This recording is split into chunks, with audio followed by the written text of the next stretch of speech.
Have you ever wanted to talk about something that happened in the past, but didn't know the right English words to say it? Maybe you wanted to tell someone about your weekend, your last vacation, or just what you ate yesterday. But you got stuck, right? Don't worry. In this lesson, we'll make it super easy. By the end of this video, you'll know exactly how to talk about your past in English, clearly and confidently. So stay with us because this is going to be fun and very helpful. Hello and welcome back to Fluent English Power, the place where learning English is always simple and fun. My name is Ria, and I'm here with my friend Rahul. Today is a bright and beautiful day, and we are both feeling great and excited to help you learn something new. When the sun is shining and the mood is good, it becomes even more enjoyable to study English. Rahul is ready, full of energy and smiles, and I'm also super excited to get started with today's interesting topic. But before we begin, we have a small favor to ask you. If you're enjoying our lessons and learning with us, please take a quick moment to subscribe to this channel. It's completely free, and it helps us a lot so we can continue sharing more helpful lessons with you. Also, don't forget to share this video with your friends, your family, or anyone else who wants to improve their English in a fun way. And of course, please give us a big like. A thumbs up really makes a difference. Thank you so much for your support, and now let's move on to the exciting part. Today, we're talking about something we all do every day, describing past experiences. This means talking about what we did yesterday, last weekend, last year, or even just a few hours ago.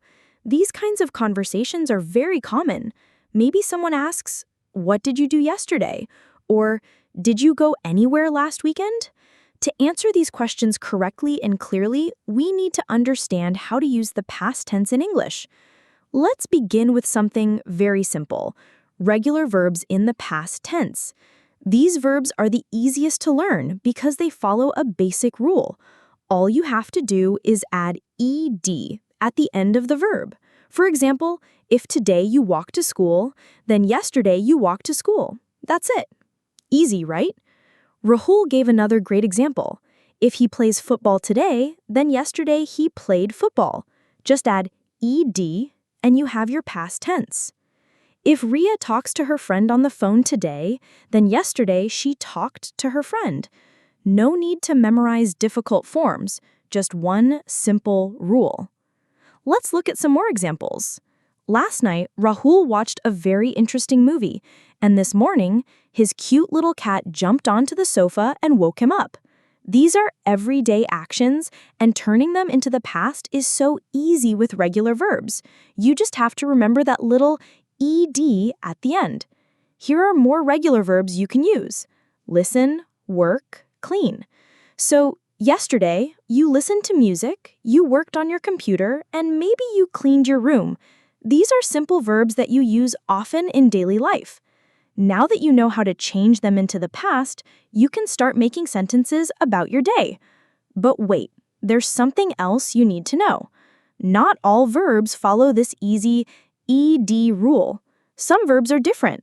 We call them irregular verbs, and they don't follow a pattern.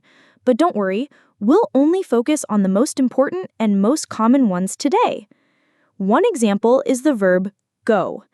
In the past tense, go becomes went. For example, today I go to work, but yesterday I went to the market. Another useful verb is have. Right now you have breakfast, but yesterday you had a big dinner with your family. Rahul gave a good example. He said, "I had a wonderful time last weekend when I visited my cousins." That's a perfect use of an irregular verb. Let's try another one. The verb see becomes saw. So this morning, Rahul saw a beautiful red bird in his garden. The verb eat becomes ate. For example, yesterday I ate a juicy apple. And drink becomes drank. Rahul drank fresh water after his walk in the park. Even the verb make changes to made. Last week, Ria made a chocolate cake for her friend's birthday. These are verbs we use all the time, so learning them is super helpful for daily conversations. Now that we've talked about the verbs, let's talk about when things happened. This is where time expressions come in. Time expressions are small phrases that help people understand when an event happened in the past. For example, one of the most common ones is yesterday. You can say, I walked my dog yesterday morning, or I cleaned my room yesterday afternoon. The other useful time expressions include last week, last month, and last year. Rahul gave this example. I traveled to a new city last year. That tells us clearly when the trip happened. You can also say, I visited my family last month, or I watched a new show last night. Another helpful phrase is ago. You can use it to talk about how long in the past something happened. For example, I finished my homework 1 hour ago, or my friend moved to a new house 3 months ago. These words help you make your story clearer. They're like little time markers that help people follow your timeline. Using time expressions with past tense verbs makes your English sound more natural and complete. Whether it's a short sentence like, I played football yesterday, or a longer one like, I watched a movie 2 days ago with my cousins, you are sharing real moments from your life and doing it in English. Now let's look at one of the most common questions in daily conversation. What did you do last weekend? It's a question you'll hear from friends, classmates, or even at work. The great part is that you can easily answer this using all the verbs we've just learned. For example, you can say, I relaxed at home and watched TV, or I read a good book by the window. These answers are short, simple, and very natural. Rahul gave a fun example too. He said, last weekend I played video games with my friends for many hours. Or, I went to the park and had a picnic. These are real activities and great practice for using both regular and irregular past tense verbs. Ria also shared how she cooked a big dinner for her family and visited her grandmother. They talked for a long time and shared memories. When you put together regular verbs like talked and irregular ones like went or had, you begin building strong, complete stories. It's like putting puzzle pieces together to describe your weekend. Each verb and time expression adds a little more detail. And just like that, you can describe your day, your weekend, or even your entire week using simple, clear English. Now that we've practiced talking about daily life and weekends, let's move on to something that everyone enjoys, talking about trips or vacations. Even a short trip to a nearby place or a one-day adventure can be described beautifully using the past tense. Rahul said he loves talking about trips, even if it's just a visit to a lake or a walk in a quiet village. These small trips become nice memories and they're fun to share. For example, you can say, last summer, I went to the beach with my family. Or, I saw many interesting animals at the zoo. Ria shared that last year she traveled to the mountains with some friends.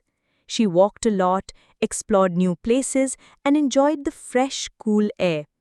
These sentences used both regular verbs like walked and irregular ones like went. You can also say, I visited a famous museum. Or, I ate delicious local food at a small restaurant. These moments stay with us, and when you describe them in English, people enjoy hearing about your experiences. Rahul remembered a trip to the big city last month. He said, I drank a really good cup of coffee at a small cafe.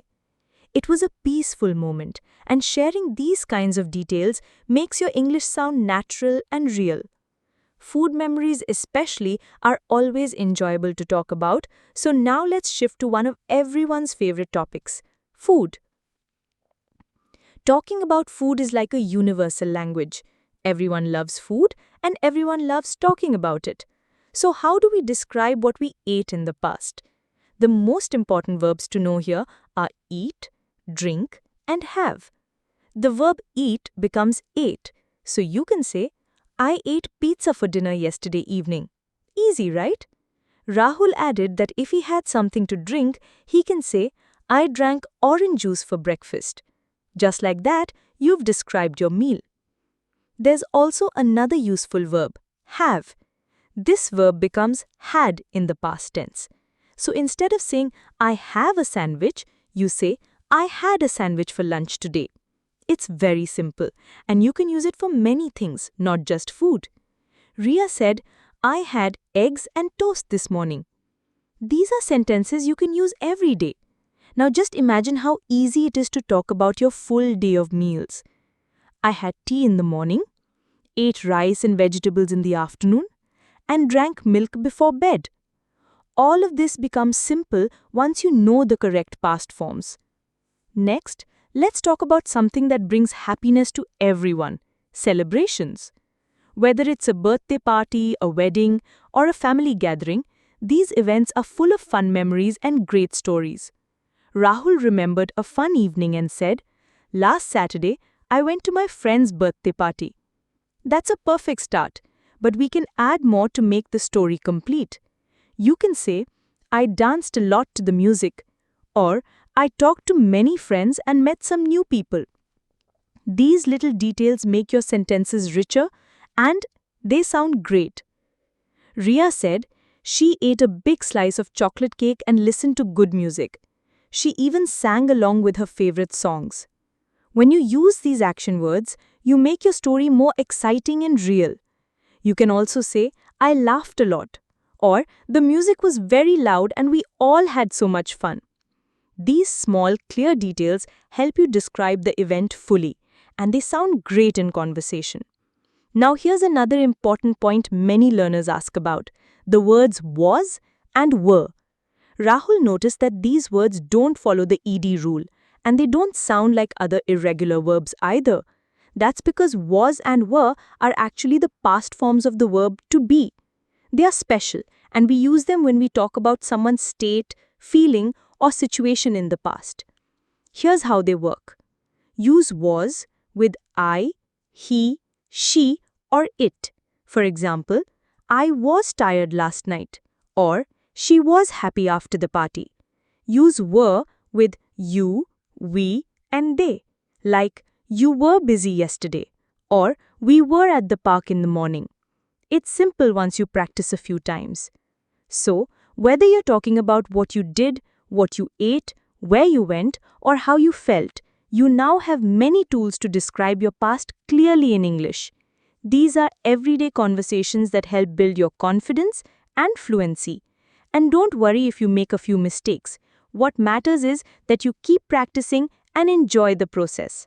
Let's now talk about two very important words we often hear in English when we describe the past: was and were. These are the past forms of the verb to be, and they're used to talk about how someone felt, what something was like, or where someone was. Here's how they work. We use was with I, he, she, and it, and we use were with you, we, and they. Once you understand this, it becomes very easy to describe past situations. For example, if you want to say how you felt yesterday, you can say, I was very happy yesterday. That's correct. Or you can say, he was tired after work, or it was a sunny day last week.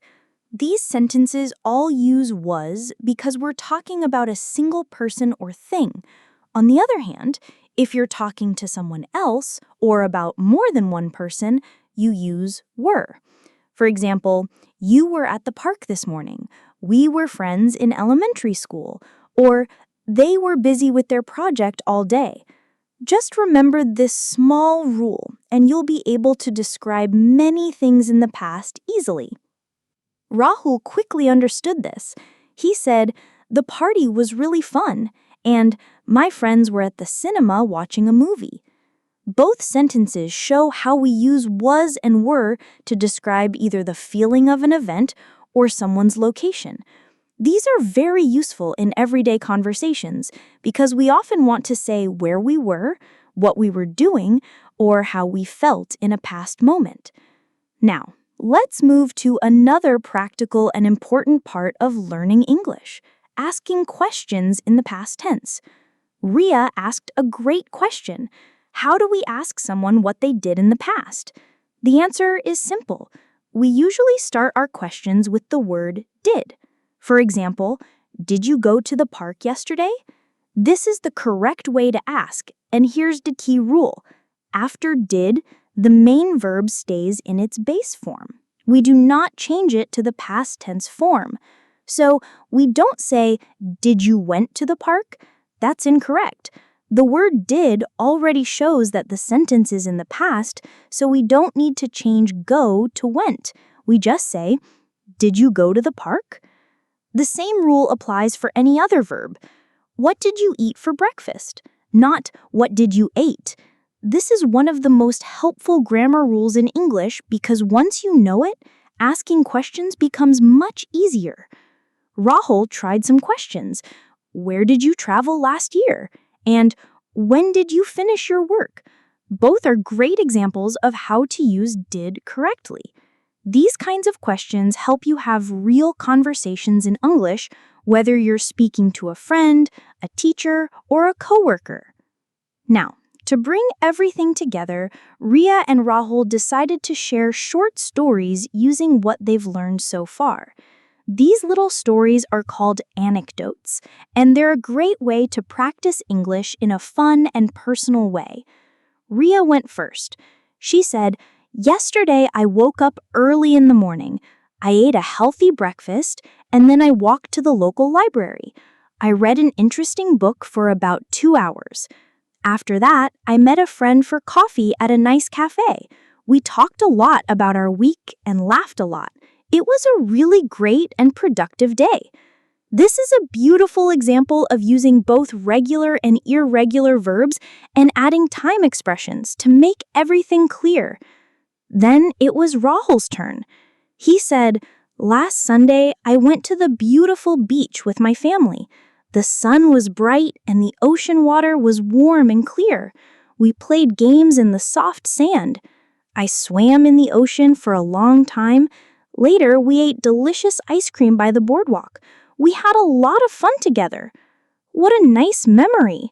Rahul used verbs like went, played, swam, and ate perfectly, and he also described how things were, which makes the story complete and easy to imagine. These stories show how you can use simple English to describe events, actions, and feelings from the past. When you practice with small stories like these, your confidence grows quickly. You'll start to feel more comfortable sharing your own real-life experiences in English. By now, you've learned so many important things: how to use regular and irregular verbs in the past, how to use was and were, how to ask questions using did, and how to tell short stories using all of these tools. Rahul said he now feels much more confident talking about the past in English, and that's the goal of every lesson, to help you feel more comfortable using English in daily life. Ria agreed and added that this was one of the most useful lessons so far. It shows that with just a few simple grammar rules, you can express a lot. Remember, learning English is not about being perfect, it's about being clear, confident, and consistent. So keep practicing and you will definitely improve. Before we end this episode, we want to thank you for learning with us today. We hope this lesson helped you understand the past tense more clearly and gave you some fun ways to talk about your own life. Try telling someone about your weekend, your favorite trip, or a happy moment from last week using the past tense. It's great practice. Also, don't forget to subscribe to Fluent English Power so you never miss our new episodes. If you found this video helpful, please give it a like and share it with someone who wants to improve their English too. And here's a challenge for you. Tell us in the comments, what did you do last weekend? We'd love to read your stories and see you use the past tense just like we did today. Thanks again for watching. Keep learning, keep practicing, and we'll see you in the next episode. Until then, keep smiling and keep speaking English.